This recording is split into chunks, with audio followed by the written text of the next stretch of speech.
Muy buenas noches, sean bienvenidos hoy a este nuevo episodio de Code Time, el episodio número 55 numeración humana y el episodio número 54 numeración computacional. Sean bienvenidos hoy a este nuevo episodio donde vamos a continuar aprendiendo un poco más de este tema que tanto me encanta, el camino de la programación, como siempre suelo decir. No sé realmente cómo salió esa frase una vez y bueno, se fue formando con el tiempo. Así que vamos a comenzar con lo que es el episodio de hoy. Hoy tenemos que continuar con el tema que habíamos comenzado la semana pasada y pido disculpas por los problemas de audio y por todas esas cosas. Agradecemos esto a Telecom Argentina y Ethernet por su hermoso funcionamiento y que tengo que andar dependiendo de datos móviles y su inestabilidad. Así que bueno, mientras tanto le damos aguante con esto. Y voy a saludar a la primera persona que entró rapidísimo. Acá saludamos a Conan Doyle que dice: Buenas David, hola Conan, ¿cómo estás? Espero que estés muy bien. Y bueno, esperemos que se escuche bien el podcast. Cualquier cosita que si se corta me avisan y después vemos de cómo arreglar ese temita más adelante. Les aviso que si entran desde la aplicación directamente puede que tengan problema de que se entrecorte o algo así. La mejor opción es entrar directamente desde la vía web y de ahí ir probando. Así que ya sin más vamos a empezar con el programa de hoy. En sí, quiero hacer siempre, cuando hago los episodios así en dos partes, esta debe ser la segunda parte, tratar el tema por lo menos recordando de lo que se vio en el episodio anterior. Hasta ahora estuvimos hablando un poco sobre lo que era la memoria, pero muy por encima, diciendo de que, por ejemplo, una computadora solamente, o un programa mejor dicho, solamente puede acceder a lo que es la memoria RAM y a lo que está en los registros del procesador. Directamente en realidad las instrucciones trabajan sobre el registro del procesador y alguna que otra cosita que trabaja por la RAM. Y si escuchan algún ruido, tratando de hacer unos ajustes acá en la máquina en tiempo de ejecución. Pero bueno, acá saludamos también a Francisco Damián que dice: Hola David, ¿cómo va? Acá dice Conan Doyle: sí, normal en la app, es cierto. Ahora Damián Tijón dice: ahora por la app, ahora por acá, perdón. Eso. Pero bueno, cosas que pasan, ya les digo, si hay algún problemita que se escucha mal, avisen, a ver si podemos solucionar esto. Por ahora no hay mucha solución que tenga, es depender de datos móviles y hacer un poco de tiempo mientras trato de configurar otro micrófono para hablar por las dudas si el audio se entrecorta. A ver, ahí creo que quedó y bien, ahí está. Bueno, bendito problema ese, uno de los problemas solucionados y ahora comenzamos con esto.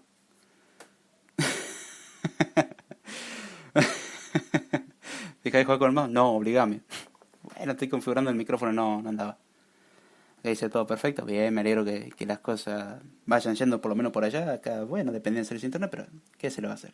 Así que, ya hablando de lo que es el tema de hoy, después de hacer esta curiosa, larga introducción, vamos a seguir hablando, por ejemplo, de las capacidades que tenían las computadoras para direccionar memoria. Vimos que los procesadores de 32 bits a priori podrían trabajar solamente con 4 GB de RAM.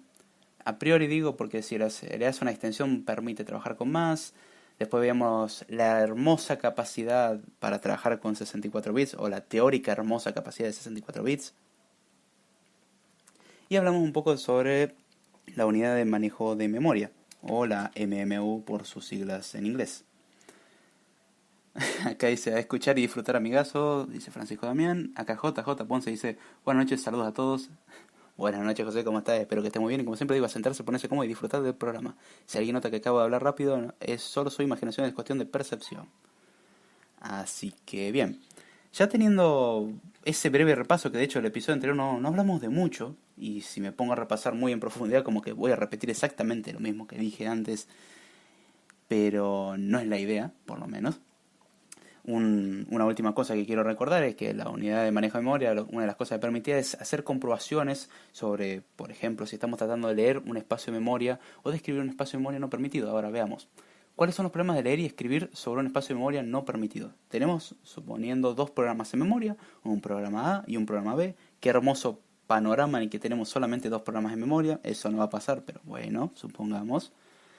Si el programa A quiere acceder a una dirección de memoria que tiene almacenada, porque la memoria recordemos que se accede por direcciones, recordemos si nos remontamos a muy viejos episodios de Code Time, la mención de que la memoria prácticamente es como una cajonera enorme con cajones numerados, cajón 1, cajón 2, cajón 3, o un conjunto de cajas increíblemente grande de un par del orden de miles de millones, en el cual en cada cajoncito teníamos un byte.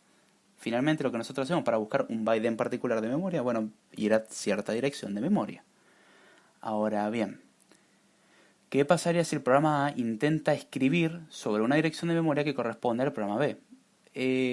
Eso estaría violando la seguridad del programa B y el programa B estaría con información inconsistente o estaría comprometido. En ese caso tenemos un problema grave y es un problema de seguridad bastante grave de inconsistencia que puede generar incluso un comportamiento aleatorio, y sabemos que un comportamiento aleatorio no es nada bueno, para nada es bueno.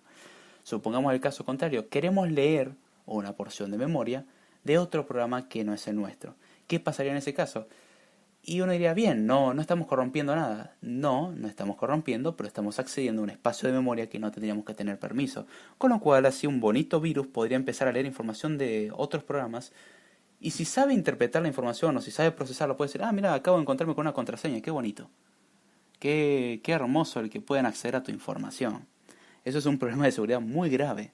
Entonces, la unidad de manejo de memoria lo que se encarga es de dejar ese trabajo que lo tendría que hacer el sistema a una porción de hardware en sí. Depende de la arquitectura, está en el procesador, en un intermedio entre el procesador y la memoria. Hay distintas formas de trabajo, depende de dónde estemos trabajando. Pero la idea es que justamente las comprobaciones de, bueno, a ver, esta memoria te corresponde a vos, vos tenés permiso de acceder a esto, se tiene que cargar esto. ¿Qué pasa si hay algún problema de alguna infracción o intento de acceso a cosas no permitidas? En ese caso se lanza una trampa, una excepción o algo similar, depende del sistema operativo, en el cual el sistema se va a tener que encargar de resolver ese problema.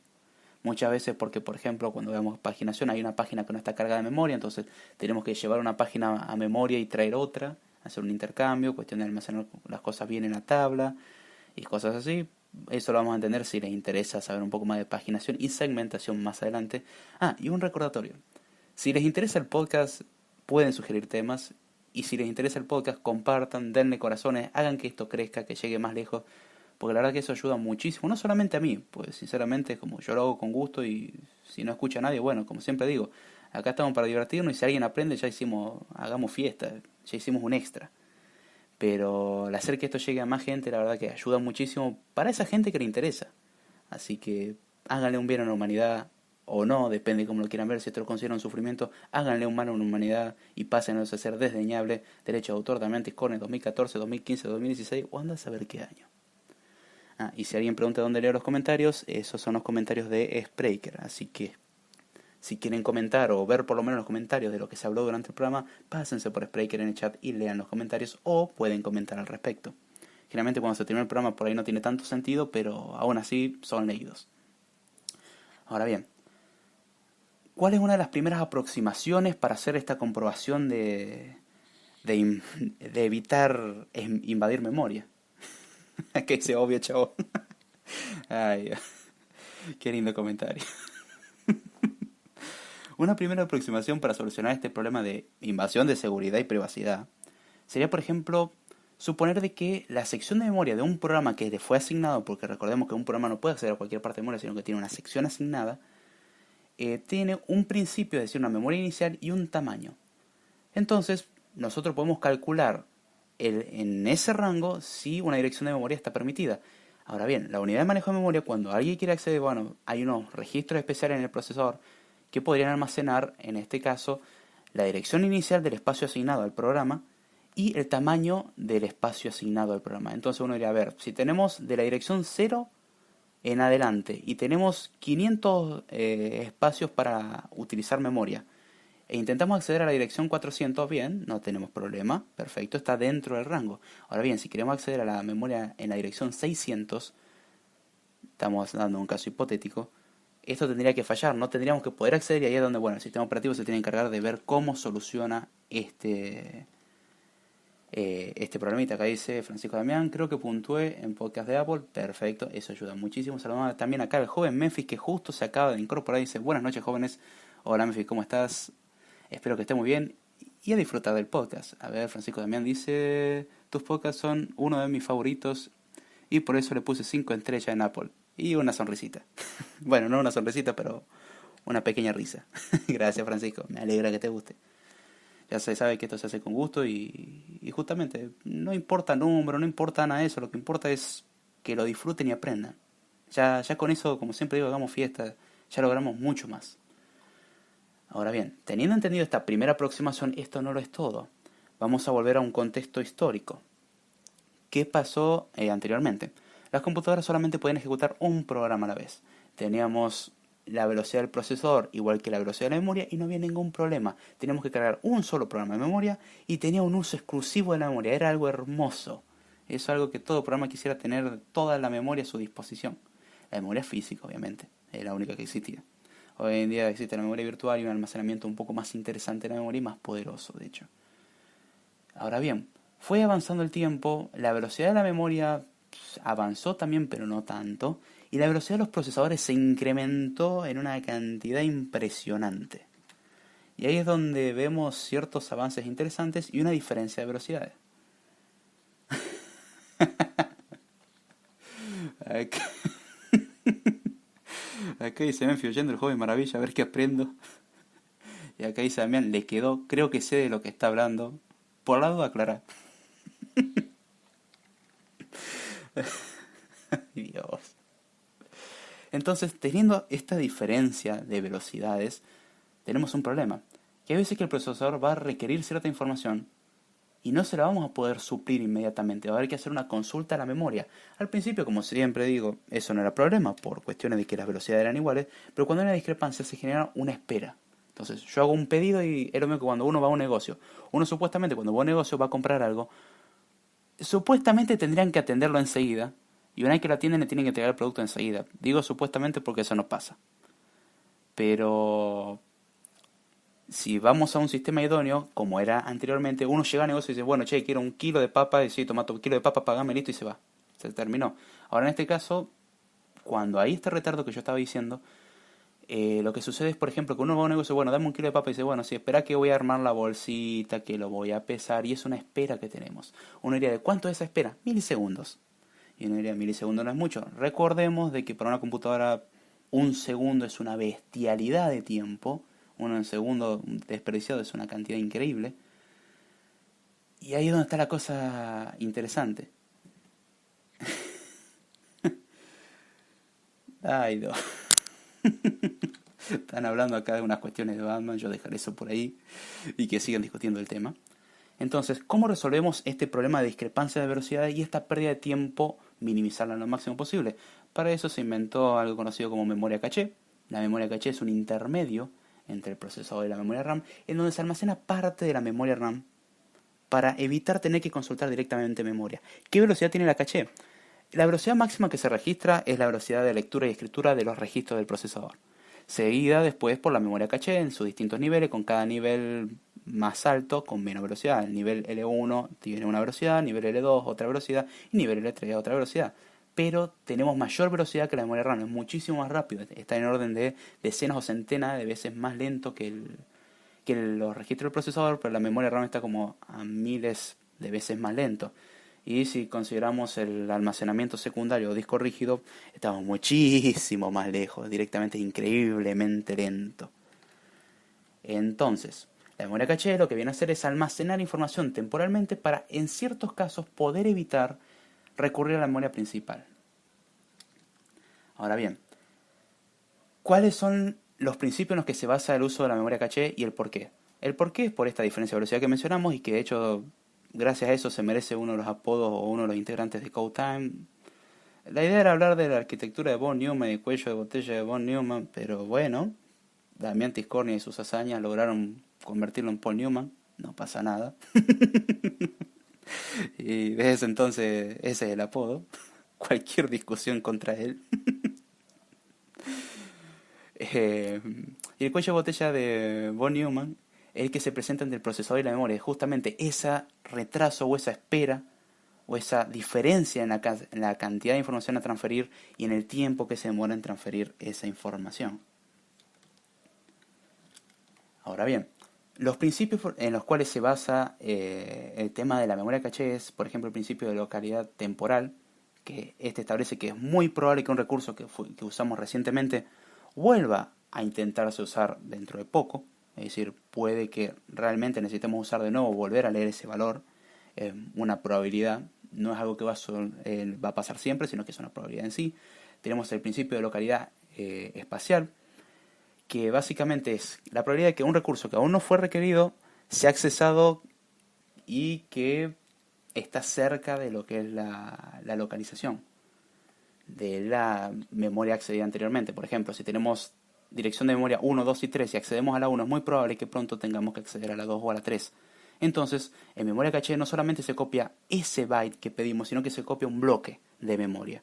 Con lo cual, de esa forma nosotros garantizamos que, bueno, si necesitas leer la memoria siguiente a la que acabas de solicitar, no tengas que ir a la memoria principal, sino que vas directamente a la caché y evitas mucho trabajo. Después tenés el principio de localidad secuencial y que básicamente es que la memoria suele ser requerida de manera secuencial.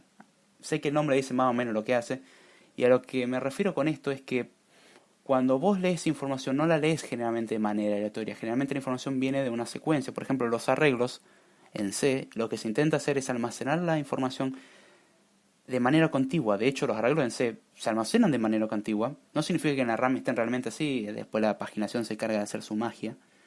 Pero un arreglo, por ejemplo, de tamaño 100 y va a almacenar bytes. Un arreglo de bytes es un tipo de dato que justamente ocupa un byte. Un arreglo de 100 bytes justamente reserva 100 bytes contiguos. Cuando accedemos al elemento 0, en realidad lo que estamos diciendo es acceder al elemento de la dirección de memoria del arreglo. Cuando accedemos al elemento 1, accede justamente a la memoria sumándole la capacidad de un byte, es decir, 8 bits. Si a esa dirección de memoria le sumamos 8 bits, estamos teniendo la nueva dirección de memoria del elemento a accesar. Y así vamos creando justamente esta cosa mágica que son los arreglos en C. El lenguaje de programación por ahí que tienen garbage collector, orientados a objetos y son un poco más abstractos, no lo hacen directamente así, pero en C sí, así que bueno.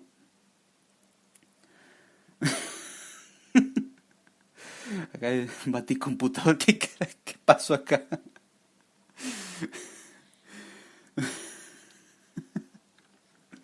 Dios, no sé qué se fue el chat, pero bueno. Ay, pásense a leer eso, por favor.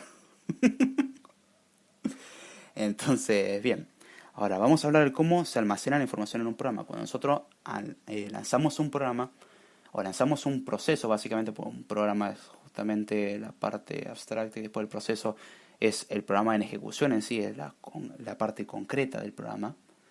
Lo que se hace es volcar la información del ejecutable en la memoria, es decir, copiar la información o las instrucciones del ejecutable en la memoria. A ver, acá voy a leer un comentario que no sé de qué va, así que lo voy a leer y vamos a esperar que no sea nada malo. Memphis dice, lo que no sabe Fran, David fue que también diseñó HAL 9000.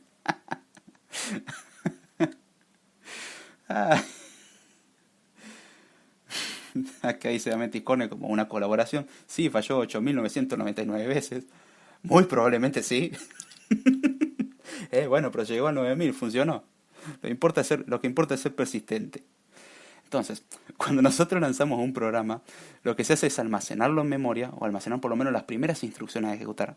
Siempre un mínimo hay que garantizar. ¿Por qué digo al menos las primeras? Porque bajo distintos paradigmas no se carga el programa entero en memoria, sino una parte. Vamos a suponer ahora que se carga todo el programa, no pasa nada, una extracción hace que eso no suceda, pero bueno. Y se crean las estructuras necesarias para lo que es la ejecución. Ahora bien, por ejemplo, cuando nosotros tenemos variables o constantes dentro del código fuente, lo que pasa es que en realidad sirven para, con el nombre que tienen, con la etiqueta que tienen, para que nosotros las podamos identificar. ¿Cómo es esto? Por ejemplo, tenemos una variable que se llama contador. Internamente en el programa, cuando lo convertimos en código de máquina, eso no va a llamarse contador, no tiene un nombre. Cuando uno lo compila, que es la conversión de código a algo ejecutable en sí, o algo pseudo ejecutable y que tenga que pasar por una máquina virtual, como es el caso de Java, que lo transforma en bytecode, ahí lo que pasa es que se convierten, por ejemplo, los llamados a funciones, los llamados a variables y los llamados a todo lo que haya que llamar en sí, en direcciones de memoria. Cada variable se convierte en una dirección de memoria, cada constante en una dirección de memoria, cada función en una dirección de memoria. Cuando llamamos a una función, lo que estamos apuntando a la dirección de memoria donde están la declaración de las instrucciones de la función, básicamente. A ver, acá dice Francisco Damián, que de internet se me cortó. Bien, no sé si se me cortó a mí o se cortó solamente a Francisco. Notifiquen por el chat, por favor. Mientras tanto, seguimos. Tenemos, ahora bien, dentro de este programa con sus conversiones de memoria, tenemos también distintas secciones en el código. Porque cuando nosotros generamos el código, lo cargamos en memoria, no se carga el programa entero y así nomás funciona y se ejecuta. Tenemos distintas funciones, una de las tantas secciones, como se las suelen conocer secciones, o segmentos también, es el segmento de texto. Recibe ese nombre, aunque uno diga texto no tiene nada que ver con lo que hace, pero bueno. Acá dice Conando Verso, Francisco, y también dice se escucha bien. Sí, pásense a la aplicación, digo a la versión web, la aplicación anda medio mal. La sección de texto o el segmento de texto lo que hace es justamente tener una imagen, una copia de las instrucciones a ejecutar. Básicamente. Lo que tenemos ahí es la lista de instrucciones que vamos a ejecutar. Suele estar almacenado en la parte más baja del espacio de memoria asignado. Después tenemos la sección de datos, que es básicamente un espacio fijo, eso es importante, un espacio fijo, donde se almacenan las variables globales, los datos inicializados, por ejemplo, los strings y esas cosas que nosotros ponemos strings literales, es decir, un string entre comillas y el texto adentro, se almacenan en el espacio de datos. Y este espacio suele ser fijado en lo que es el tiempo de compilación y no se puede cambiar esa cosa salvo que modifiquemos justamente ese datito de la compilación. Acá dice, o los escucho en Android y se pierde lo que hablaron, o en iOS y se vuelve a comenzar en iOS. Acá aparece Carlos González, o el gallo de Oaxaca, que dice, entrando en vivo hoy, siempre te escucho por diferido. Gracias, gallo. Acá venimos a complicarle la existencia a Damián con la palabra Oaxaca. Pero bueno, volviendo... y como siempre, perdón mi falta de respeto. ¿Cómo estás? Espero que estés muy bien. Y como siempre digo, disfrutar del podcast. Ando por ahí un poco apurado porque quiero tratar de llegar a un punto, ¿no? Como la vez pasada, que se cortó, que pasó de todo. Así que bueno. Tenemos el espacio de datos, como dijimos, en donde se almacena la información estática, por así decirlo. Es decir, por ejemplo, cuando declaramos una variable y guardamos un valor, un entero, por ejemplo, tiene una capacidad fija. Un arreglo tiene una capacidad fija. Eso se almacena en espacio de datos. Está bien, no significa que no se vaya a modificar. Se puede modificar, pero el tamaño del espacio de datos no se suele modificar. Entonces viene generalmente la sección de código o el segmento de texto. Después viene la sección de datos, si consideramos de abajo hacia arriba, es decir, incrementando las direcciones. Esto estoy hablando generalmente de lo que suele suceder en C, en lenguajes como C cuando los compilamos. Y acá dice Memphis, ya aprendí a decir Oaxaca, ni una buena maestra. Ay, qué mala onda. Ay, Dios. Sepan disculpar. Pásense por las barras para entender el por qué es motivo de risa eso. Después tenemos el espacio de libres, como se lo conoce, que no tiene nada que ver con libertades ni cosas así, que es básicamente un espacio de memoria en donde se guarda información que se genera de manera dinámica.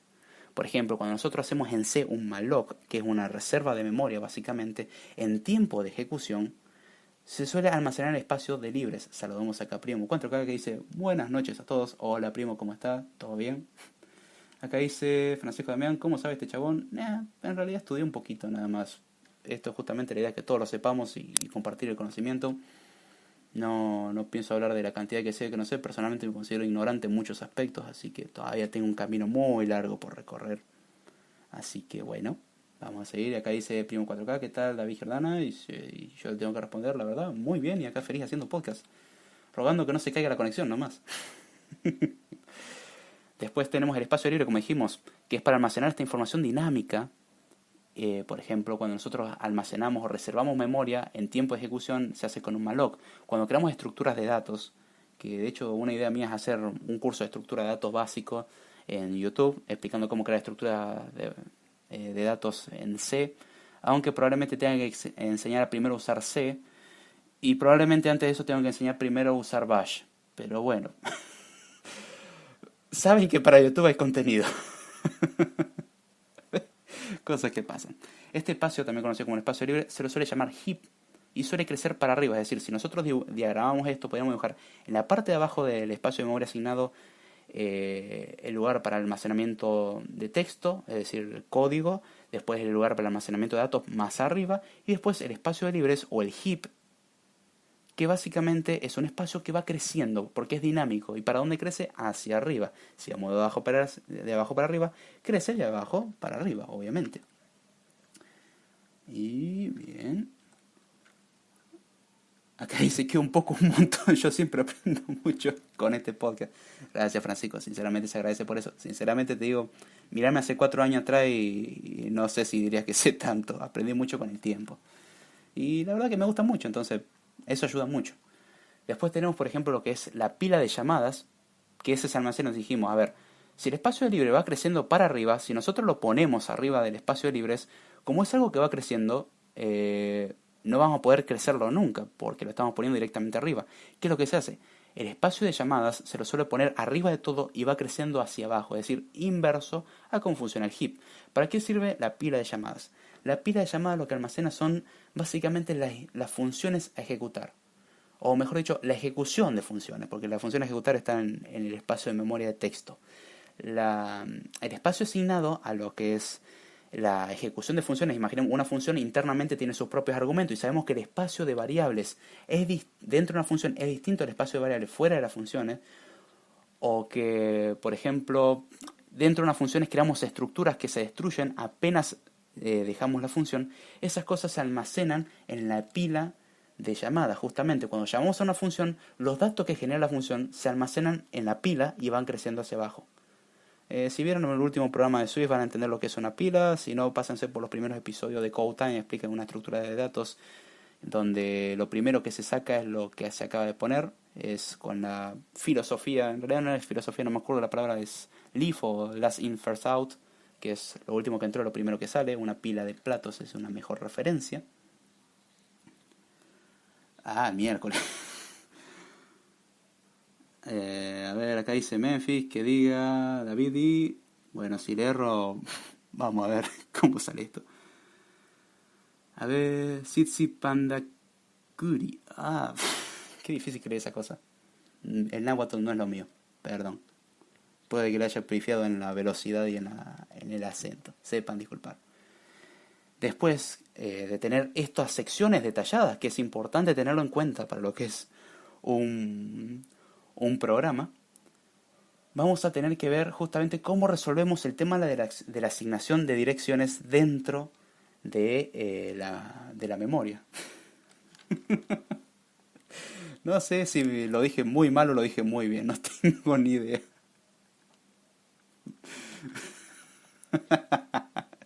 Dios, hoy me hacen hablar náhuatl, ¿qué está pasando acá? Entonces, ¿cómo resolvemos el tema de direcciones? Uno diría, bien, no tengo problemas. Total, un programa ocupa su espacio de memoria y listo. Ahora, lo que tenemos que entender es que el espacio de memoria no está tan fácilmente asignado como lo vimos anteriormente. Nosotros podemos emplear, por ejemplo, la resolución del espacio de memoria, es decir, asignar las direcciones de memoria en tiempo de compilación. En sí al principio no se hacía justamente porque no era necesario, hoy en día es necesario y se hace en tiempo de compilación, que básicamente en el texto del programa o en el código del programa o en el conjunto de instrucciones se hace la conversión de cada etiqueta o cada nombre a una dirección de memoria. Cuando se compila, se crea una dirección absoluta y cuando se ejecuta se asigna a esa dirección. Esto pasaba mucho anteriormente. ¿Por qué? Tenemos un espacio de memoria que era de libre uso para nosotros. El sistema se encargaba de hacer algunas conversiones si queríamos, pero en realidad como, bueno, anda a la dirección 5 y asigna algo acá. Y si no podías, bueno, se rompía todo fácilmente. Ese era un defecto bastante importante. Acá dice Memphis, Damián David hace trampa con los términos que se usan en programación, todo lo demás es fácil. Ah. Ah. Dios, hoy me están haciendo reír demasiado. Se agradece mucho. Se agradece mucho. Eso se lo debo a ustedes. Ayuda a desestresar esto, sinceramente. Esa también otra de las razones, sirve como terapia. Ahora bien, ¿qué otra alternativa tenemos si no es en tiempo de compilación? Tenemos otra alternativa, resolver las memorias en tiempo de carga. En este caso, las rutas, o mejor dicho, no rutas, perdón, me confundí con la terminología de archivos. Las direcciones de memorias no se asignan de manera absoluta y estática diciendo es esta dirección de memoria. Se calcula en el tiempo de carga. Cuando estamos cargando el programa, dice, bueno, a ver, si tu espacio de memoria comienza a partir del byte 500, todas las direcciones que yo creé en la compilación las voy a ajustar para sumarle, por ejemplo, este offset o este espacio de 500 para que encajen en el espacio de memoria que necesitamos. Esto es un poco más flexible y vemos que es un poco más útil. Ahí es donde tiene el chiste el tema de resolución en tiempo de carga. Ahora bien, Después tenemos, perdón por la tos, la resolución en tiempo de ejecución, que es justamente cuando tenemos una dirección de memoria, pero la dirección de memoria real que vamos a usar la vamos a calcular mientras se ejecuta el programa. Si tenemos que reasignar memoria o cosas así, bueno, el programa se encarga de decir, bueno, la dirección de memoria va a ser esta, y la va ajustando en base a lo necesario. Suelen utilizarse offset, se suelen utilizar distintas técnicas, acá donde la paginación y la segmentación hacen parte de su trabajo. La MMU es una parte fundamental en esto, la unidad de manejo de memoria es fundamental. Y es donde está la parte interesante, que tenemos distintas formas de resolverlo. Las primeras eran un poco más arcaicas y se pueden seguir aplicando, pero son problemáticas, y las últimas son un poco más flexibles. Obviamente esta flexibilidad finalmente se penaliza un poco en alguna que otra instrucción que se ejecuta además. Pero si vemos el conjunto de instrucciones totales que se ejecutan, no es tan grande la diferencia. Ahora bien, vamos a considerar cómo se almacena la información en memoria, porque ya tenemos las distintas secciones, ya tenemos cómo se resuelven las direcciones de memoria. Increíblemente estoy explicando todo esto para explicar lo que es la memoria suave, ¿eh? Algo a considerar. Pero bueno. Ahora bien, ¿cómo resolvemos la asignación de memoria? La asignación de memoria originalmente era contigua. Cuando se ejecutaban instrucciones por lotes, anteriormente teníamos básicamente la memoria para el programa. Entonces nosotros podemos asignar la memoria de manera contigua tranquilamente diciendo, bueno, esta la memoria es mía, solamente mía, y hago lo que yo quiera. Total, yo tengo el recurso exclusivo de todo. Un día hubo que incorporar la multitarea. Sabe mucho, cabrón. A pesar de que esté afanado. Este comentario me gustó y no a la vez. Dice Francisco Damián: sabes mucho, chabón, y a pesar que te afanaste la diste la barra como administrador, sos un capo. No, quedo tranquilo, si me lo hubiese afanado estaría en mejores condiciones. Aún así, la joda de la barra está bastante buena, divertida. Entonces, cuando apareció la multitarea ya no podíamos hacer esta asignación contigua porque tenemos que dividir la memoria. Con lo cual se empezaba a asignar bloques contiguos de memoria. No memoria contigua, sino bloques. Se dividió la memoria. Lo que se hacía es direccionar en medio de la carga o en ejecución, cosa que cuando era asignación continua podíamos asignar la memoria en tiempo de compilación. Cuando nosotros necesitamos dividir memoria ya no se puede porque tenemos que hacer las compensaciones necesarias. Entonces, ahí es donde utilizamos el direccionamiento dinámico, ya sea en tiempo de carga o en tiempo de ejecución. Y en estos casos, para dar una idea general, generalmente no siempre sucede así. Lo que se hace es en la memoria se carga primero el kernel o el núcleo del sistema, las estructuras necesarias para la ejecución del sistema operativo, y finalmente el resto de memoria se considera como espacio asignable para programas. Entonces, a medida que se van necesitando programas, se van asignando bloques donde el programa pueda almacenar su información. Entonces, dentro de ese bloque es básicamente todo el trabajo que quiere hacer. El bloque es limitado físicamente, obviamente, pero bueno, acá dice el joven Memphis, es que David es como el lobo de Wall Street. No, reír no me hacen reír para nada. Ya perdí la cuenta de la cantidad de veces que casi me largo a reír como loco, pero trato de contenerme en el en vivo. Ay, creo que voy a tener que agarrar y leerme el chat de nuevo después del aire y reírme un rato más. Entonces, para evitar esas interferencias, justamente lo que hacemos es crear distintos bloques. ¿Qué pasa con esto? Esto genera un problema bastante grave. Antes de eso voy a hacer una aclaración, me olvidé de decirlo. Uno diría, bueno, si haces malloc y free, el malloc es la asignación de memoria dinámica, es decir, mientras estamos ejecutando, dame memoria, y mientras necesitamos liberar memoria, liberala. Ya cuando se reserva el espacio, ya se considera cuánto se va a ocupar en el malloc y el free. Es decir, el malloc en la asignación y free en la liberación de memoria.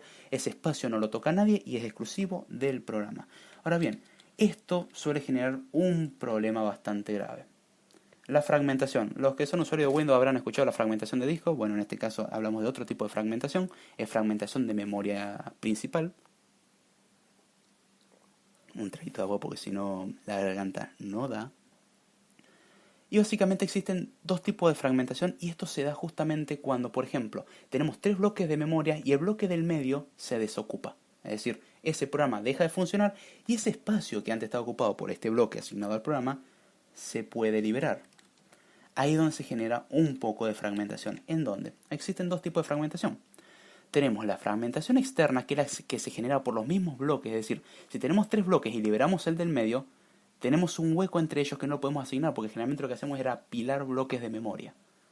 Entonces tenemos la fragmentación externa, que es justamente esos bloques que antes tenían un programa y ahora no tienen nada y no podemos meter nada ahí, que vamos a ver cómo solucionarlo, obviamente. Y después tenemos la fragmentación interna, que es justamente dentro de un bloque puede haber un espacio que se desperdicie, porque recordemos que se calcula cuánto se va a ocupar.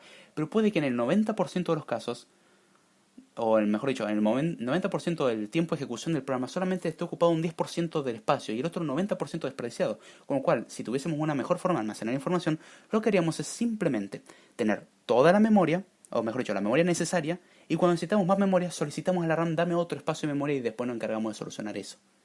Que sería más óptimo. Mientras tanto, ese 90% de memoria que lo podría usar otro programa, para ejecutarse un programa chico que pesa 10 megas y tenemos 100 megas libres dentro de un bloque y no lo podemos usar, y solamente necesitamos este programa que va a tomar un segundo de ejecución y va a salir, y el otro va a necesitar como 2 horas para ejecutarse, podríamos darle, y en este caso estaríamos generando un problema. A lo cual existen 3 estrategias para resolverlo. La primera estrategia, conocida como el primer ajuste, lo que se hace es buscar el primer bloque libre donde entre el nuevo programa a ejecutar y meterlo ahí. Entonces, con eso estamos ocupando el primer espacio y ya no hay tanta fragmentación. Es decir, si tenemos un bloque vacío, buscar el primero libre donde pueda meter un programa que se va a ejecutar y listo, ocuparlo. Solución simple. ¿Cuál es el problema de este?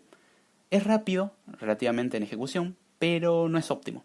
Porque puede haber otro en el que calce mejor y dejar un espacio. Por ejemplo, imaginemos tener un espacio libre de 100 megas y otro espacio libre de 10 megas. El programa pesa 1 mega. Si lo asignamos al de 100 megas, vamos a tener 99 megas perdidos.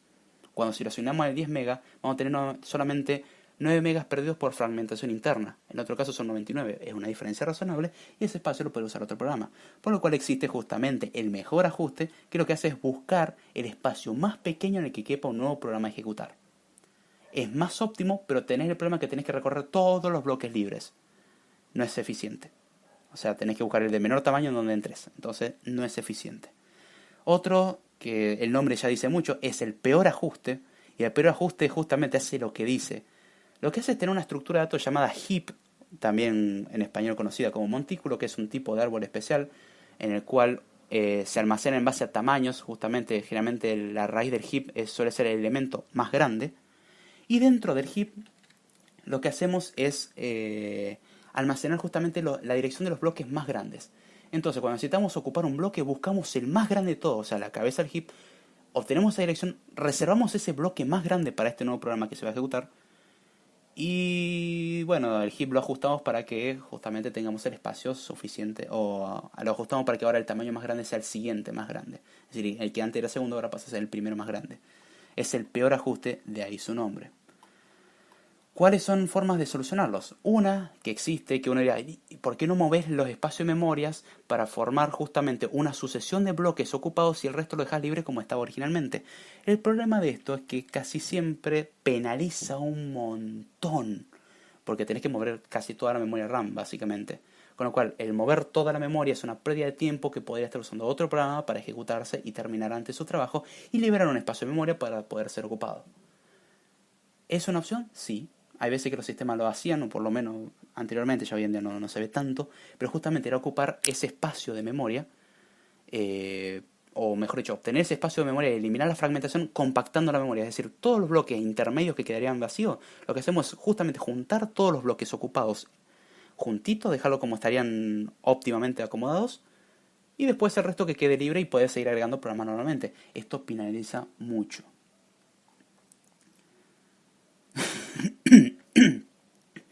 Acá dice Francisco Damián, ¿cuánto sabes?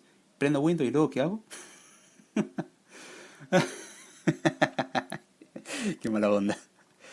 Y ahora por fin llegamos a este tema que nos pidió Gaby.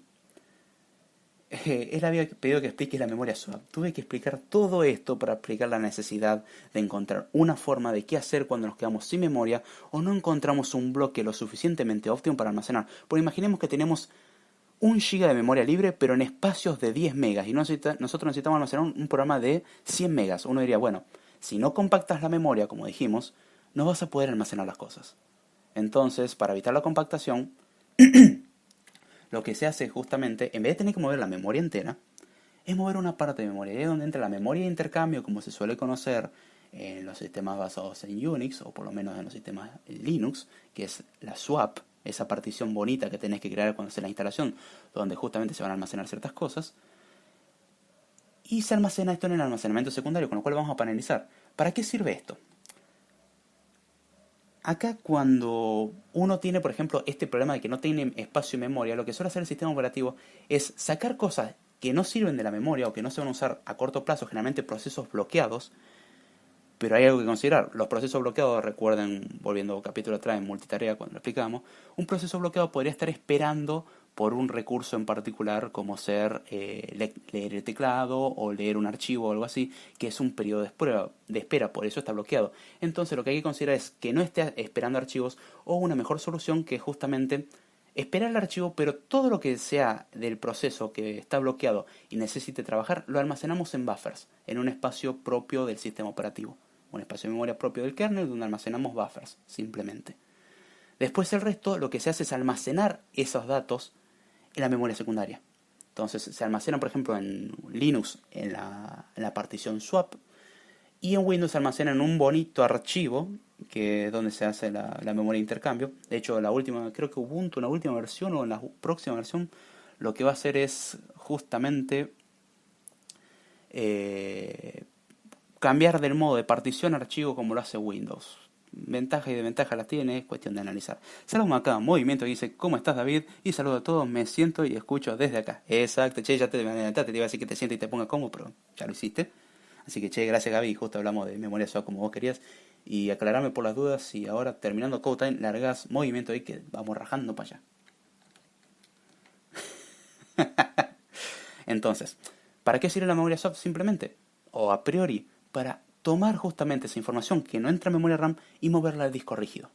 Es así de simple. ¿Para qué sirve esto? Liberamos memoria RAM, podemos almacenar nuevos programas y de hecho con eso podemos almacenar más memoria de la que realmente tenemos. Memoria RAM podríamos tener 2 GB y podríamos almacenar 4 GB en programas, en ejecución. Y me diría, ¿cómo? 2 GB en RAM y los otros 2 en rígido. Ahora sí, ¿tenemos esto que nos soluciona el problema? Sí, pero trae un problema grave al mismo tiempo. ¿Qué problema nos trae? Nos trae el defecto de que penaliza mucho porque hay que leer el disco duro para traer de nuevo un programa, y hay veces que no hay memoria suficiente. Tenemos que, llevar un programa a memoria, después traer el otro a memoria RAM, porque recordemos que para ejecutar un programa tiene que ejecutarse en RAM, y cuando lo llevamos a disco duro, ese programa pasa a estar en suspensión, se suspende el proceso. Acá dice, movimiento ahí, sí, pero a las 12:30 hoy estoy de vacaciones. Qué bien, qué buena onda. Pero bueno. Y para eso sirve la memoria swap. Perdón por hablar rápido porque ya se me está terminando el tiempo y espero que estirarnos con el tiempo. Así que bueno, ya vamos dando cierre al tema de hoy. Pero básicamente ese es el principio del swap. ¿Pude haber explicado eso en 5 minutos? Sí, pero ya que estamos explicamos todo el resto. Así que si me quieren seguir pueden hacerlo vía Twitter, en @dejordana, vía correo electrónico de jordana@gmail.com. Todos los lunes a las 11 de la noche hora argentina hacemos el podcast de Code Time, donde tratamos de explicar la profesión vista de un punto de vista un poco más humano. Hacemos el podcast de Script Time para este jueves, vamos a tratar de hacerlo. De hecho ya me sugirieron un par de temas en Twitter y por correo electrónico. Se agradece mucho y si les interesa algún tema, vale sugerencia, como hizo Gaby en este caso, que hice 2 episodios referentes al respecto. Y perdón por hablar rápido, pero el tema es que el tiempo se me va. Muchas gracias a Movimiento ahí, a Memphis, a Francisco Damián, a Damián Tiscornia, a Conan Duel, a Primo 4K, al Guayo de Oaxaca o Carlos González. Francisco, creo que ya te mencioné. Y ya creo que con esto salude a todos. Muchísimas gracias por pasar acá. Saliendo acá, vamos rajando para Movimiento hoy. Con esto me despido. Espero que les haya gustado. Espero que se haya entendido el tema. Recuerden que tenemos un canal de YouTube, que es David Jordana. Y me buscan básicamente como David Jordana, como Code Time. Y espero que se haya entendido. Sepan disculpar por la velocidad del habla, pero bueno. Así que sí, Francisco, por la duda, antes que responda Gaby, sí, hoy a las 12:30 de la noche hace Movimiento hoy, así que a las 12:30 pasando por allá. Con esto me despido. Sugerencias, críticas, bienvenidas. Críticas destructivas, van a parar el tachito de la basura e inviten lo que se les cante, que se agradece. Con esto me despido y será hasta la próxima. Muchas gracias.